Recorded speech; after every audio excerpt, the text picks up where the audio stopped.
Sonnet 18, Shall I Compare Thee to a Summer's Day, by William Shakespeare. Shall I compare thee to a summer's day? Thou art more lovely and more temperate.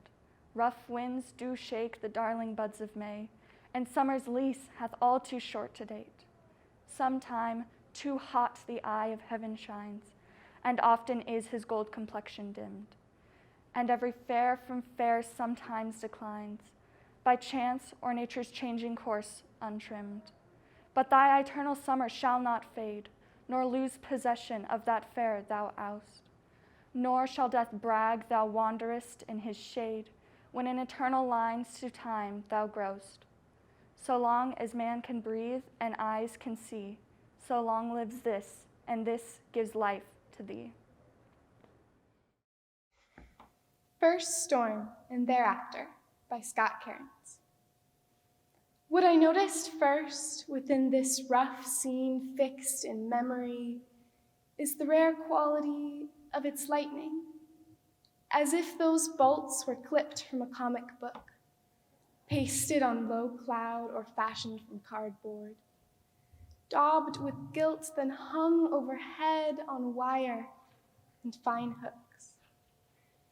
What I hear most clearly within that thunder now is its grief, a moan, a long lament echoing an ache. And the rain, raucous enough, pounding but oddly musical, and, well, eager to entertain, solicitous. No storm since has been framed with such matter-of-fact artifice, nor to such comic effect. No, the 1,000+ storms since then have turned increasingly artless, arbitrary, bearing, every one of them, a numbing burst. And today from the west, a gust and a filling pressure pulsing in the throat, offering little or nothing to be made light of. Immortal Autumn by Archibald MacLeish. I speak this poem now with grave and level voice in praise of autumn, of the far horn winding fall. I praise the flower-barren fields, the clouds, the tall unanswering branches where the wind makes sullen noise. I praise the fall. It is the human season. Now, no more the foreign sun does meddle at our earth, enforce the green and bring the fallow land to birth, nor winter yet weigh all with silence the pine bough, but now in autumn with the black and outcast crows share we the spacious world. The whispering year is gone. There is more room to live now. The once secret dawn comes late by daylight, and the dark, unguarded, goes. Between the mutinous brave burning of the leaves and winter's covering of our hearts with his deep snow, we are alone. There are no evening birds. We know the naked moon, tame stars circle at our eaves. It is the human season. On this sterile air do words outcarry breath. The sound goes on and on. I hear a dead man's cry from autumn long since gone. I cry to you beyond upon this bitter air. Another One of the World's Liars by Moha Koff. I am just another one of the world's liars. Believe me, I have a few charms, worn out peddler's trinkets, with grand names like beauty, friendship, truth, passion. And this one's a real item. Sometimes I even buy it myself. Love. Check my record. Odds are not in your favor that I won't sell out my goods. Bolt by night, deny you 3 times before the cock has crowed. Consider this fair warning. Never fall for my spiel. If you do, and end up with a huge bill for damage done, never forgive me.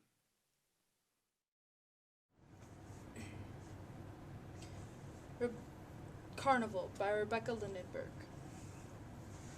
The mask that burns like a violin, that sings only dead languages, that loves the destruction of being put on. The mask that sighs like a woman even though a woman wears it. The plumed mask, the mask with a sutured mouth, a moon face, a healed gash that means harvest. Here's a beaked mask, a braided mask, a mask that looks like a mask but isn't. Please don't try to unribbon it. Lace masked net escaping thoughts. Pass me the rouged mask, the one made of sheet music, or the jackal mask, the high-bound mask that renders lovers identical with night. The Glories of Our Blend State by James Shirley. The glories of our blend state are our shadows, not substantial things. There is no armor against fate. Death lays his icy hand on kings. Scepter and crown must tumble down, and in the dust be equal made with the poor, crooked scythe and spade. Some men with swords may reap the fields, and plant fresh laurels where they kill. But their strong nerves at last must yield, then tame but one another still. Early or late they stoop to fate, and must give up their murmuring breath when they, pale captives, creep to death. The garlands wither on your brow, then boast no more your mighty deeds. Upon death's purple altar now, see where the victim bleeds. Your head must come to the cold tomb, only the actions of the just smell sweet and blossom in their dust. Ozymandias by Percy Bysshe Shelley. I met a traveler from an antique land who said, "Two vast and trunkless legs of stone stand in the desert. Near them, on the sand, half sunk, a shattered visage lies, whose frown and wrinkled lip and sneer of cold command tell that its sculptor well those passions read, which yet survive, stamped on these lifeless things, the hand that mocked them and the heart that fed. And on the pedestal these words appear, 'My name is Ozymandias, King of Kings. Look on my works, ye mighty, and despair.' Nothing beside remains. Round the decay of that colossal wreck, boundless and bare, the lone and level sands stretch far away." Hope is the Thing with Feathers by Emily Dickinson. Hope is the thing with feathers that perches in the soul and sings the tune without the words and never stops at all. And sweetest in the gale is heard, and sore must be the storm that could abash the little bird that kept so many warm. I've heard it in the chillest land and on the strangest sea, yet never in extremity it asked a crumb of me.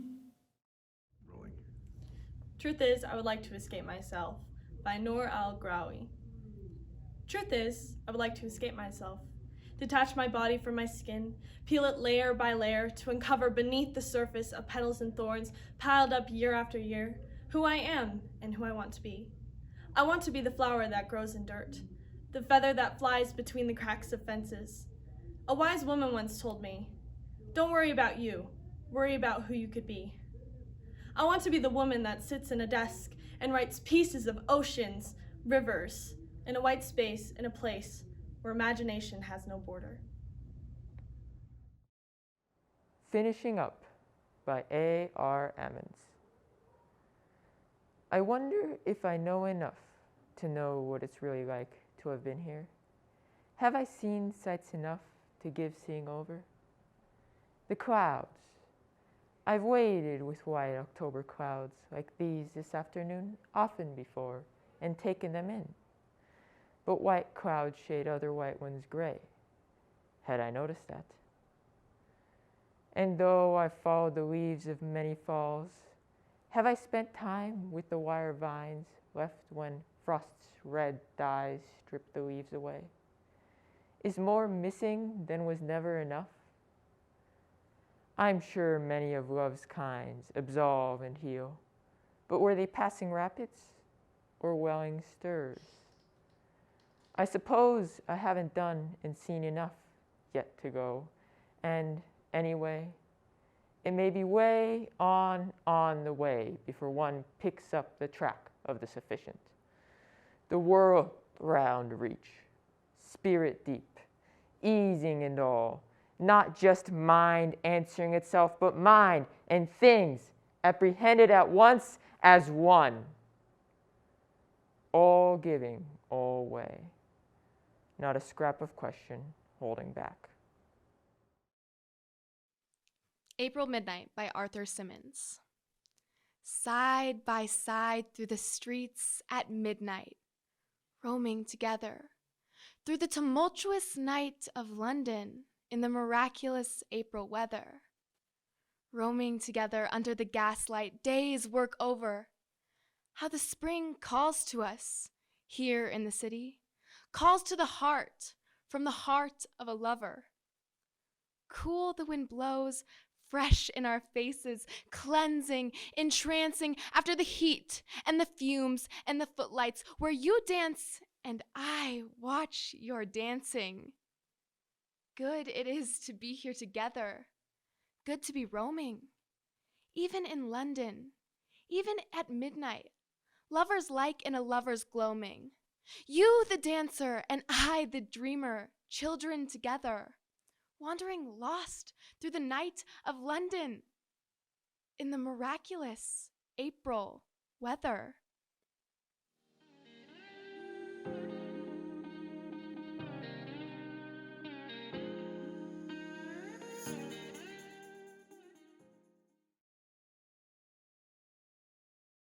Caged Bird by Maya Angelou.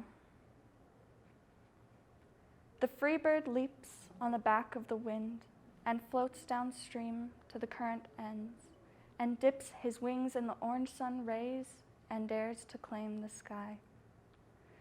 But a bird that stalks down his narrow cage can seldom see through bars of rage that his wings are clipped and his feet are tied, so he opens his throat to sing. The caged bird sings with a fearful trill of things unknown but longed for still, and his tune is heard on the distant hill, for the caged bird sings of freedom. The free bird thinks of another breeze, and the trade wind soft through the sighing trees, and the fat worms waiting on a dawn-bright lawn, and names the sky his own. But the caged bird stands on a grave of dreams. His shadows shout on a nightmare's screams. His wings are clipped, and his feet are tied, so he opens his throat to sing. The caged bird sings with a fearful trill of things unknown, but longed for still, and his tune is heard on the distant hill, for the caged bird sings of freedom. I Heard a Fly Buzz When I Died by Emily Dickinson. I heard a fly buzz when I died. The stillness in the room was like the stillness in the air between the heaves of storm. The eyes around had wrung them dry, and breaths were gathering firm for that last onset. When the king be witnessed in the room, I willed my keepsakes signed away, what portion of me be assignable. And then it was there interposed a fly, with blue, uncertain, stumbling buzz between the light and me. And then the windows failed, and then I could not see to see. As Kingfishers Catch Fire by Jared Manley Hopkins. As kingfishers catch fire, dragonflies draw flame. As tumbled over rim in roundy wells, stones ring. Like each tucked string tells, each hung bell's bow swung, finds tongue to fling broad its name. Each mortal thing does one thing and the same, deals out that each endures, we dwell.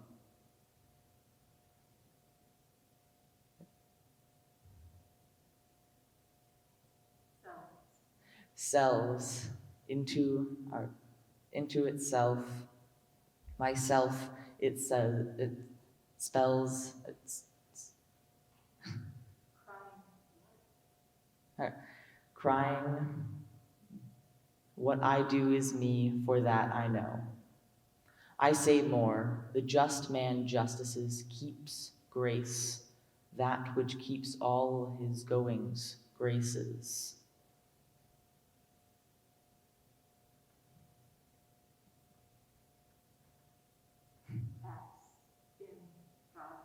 acts in God's eye what in God's eye he is. Christ, for Christ plays in 10,000 places, lovely in limbs, lovely in eyes, not his. To the Father from beyond, through the features of men's faces. Sylvia Plath's Eulogy for Sylvia Plath by Sina Calleras. If you can't feel love in life, you won't feel it in death, nor will you feel the tulip skin nor the soft gravel of childhood under your cheek. You will have writhered across the page for a hard couplet, a firm rhyme, ass as high as any downward dog, and cutlass arms lashing any mother who tries to pass. Let's be frank about the cost of spurs. Mothers like ponies whirling in storm drains, families sunk before reaching open water. The empty boudoir will haunt, but not how you imagine it will. Nothing, not even death, frees mothers from the cutting board, the balloons, their lack of resistance. Thoughts, he said, quick as tulips staggering across the quad. She heard I like my women splayed out. Red swollen, domesticated, wanting out. The tulips were never warm. My loves, they never smelled of spring. They never marked the path out of loneliness, never led me home, nor to me, nor away from what spring or red or tulips could never be.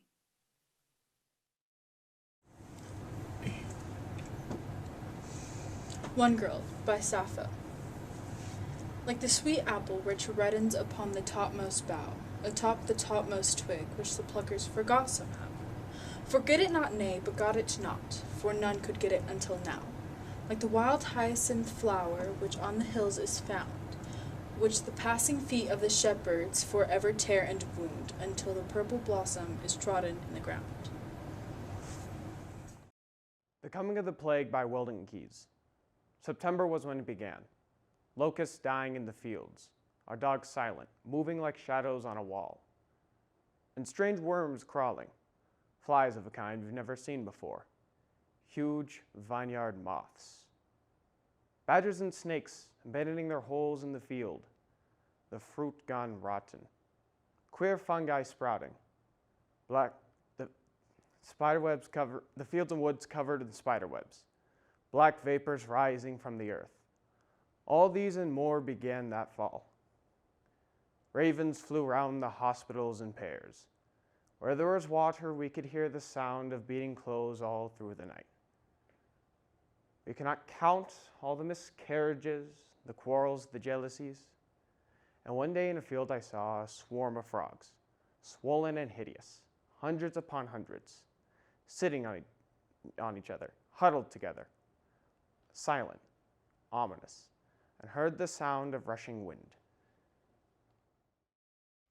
Fire and Ice by Robert Frost. Some say the world will end in fire. Some say in ice. From what I've tasted of desire, hold with those who favor fire. But if it had to perish twice, I think I know enough of hate to see that for destruction, ice is also great, and would suffice.